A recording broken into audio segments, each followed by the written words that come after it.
नमस्कार, रेशूज क्राफ्टी लाईफमध्ये आपल्या सर्वांचे खूप खूप मनापासून स्वागत आहे। आज आपण महिनाभर फुलं ताजी टवटवीत म्हणजे एकदम फ्रेश कशी ठेवायची हे पाहणार आहोत।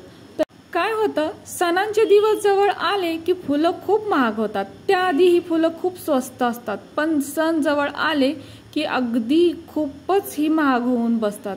किंवा कधी कधी आपल्याकडे फुलं जास्त होतात, काही फुलांचा वापर करून सुद्धा काही फुलं शिल्लक राहतात, पण हीच फुलं दुसऱ्या दिवशी अगदी मवाळून म्हणजे कोमेजून जातात। तर असं होऊ नये म्हणून तर काय करायचं, एखादी अशी बाटली घ्यायची, म्हणजे ज्याचं टोपण एकदम घट्ट असेल अशी बाटली घ्यायची। तर इथे काचेची किंवा प्लास्टिकची किंवा आपली नेहमीची जी पाणी पिण्याची बॉटल असते ज्याच्यामध्ये फुलं जाऊ शकतात अशी एखादी बॉटल घ्यायची आणि त्याच्यामध्ये ही फुलं ठेवून द्यायची। आणि फुलं ठेवल्यानंतर यावरती हे पुन्हा झाकण लावून एकदम टाईट झाकण लावायचं आणि फ्रीजमध्ये असं हे ठेवून द्यायचं। जर आपल्याकडे इथे बॉटल नसेल तर कोणताही प्लास्टिकचा कंटेनर वगैरे घेतला तरीही चालेल, पण सर्वात महत्त्वाची गोष्ट म्हणजे याच्यावरती पाणी वगैरे काही मारायचं नाही। अगदी फुलं आहे अशीच या बॉटलमध्ये ठेवायची आणि ही बॉटल फ्रीजमध्ये ठेवून द्यायची।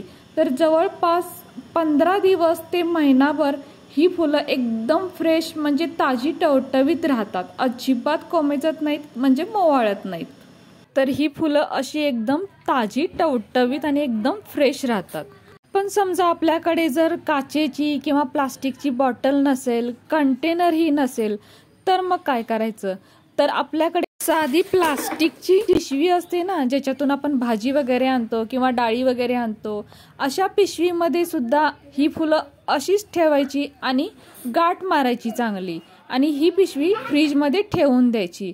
तरी सुद्धा ही फुलं अशीच 15 दिवस ते महिनाभर एकदम ताजी टवटवीत म्हणजे एकदम फ्रेश राहतात। फक्त या फुलांवरती पाणी अजिबात मारायचं नाही। मग बॉटलमध्ये ठेवा किंवा पिशवीमध्ये ठेवा, पाणी न मारता ही फुलं अशीच ठेवून द्या।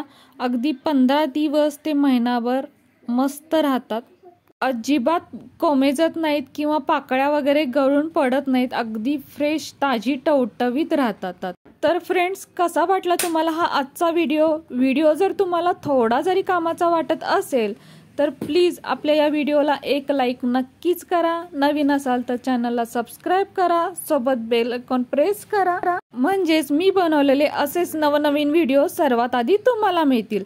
आता पुन्हा भेटू अशाच एका नवीन व्हिडिओ सोबत।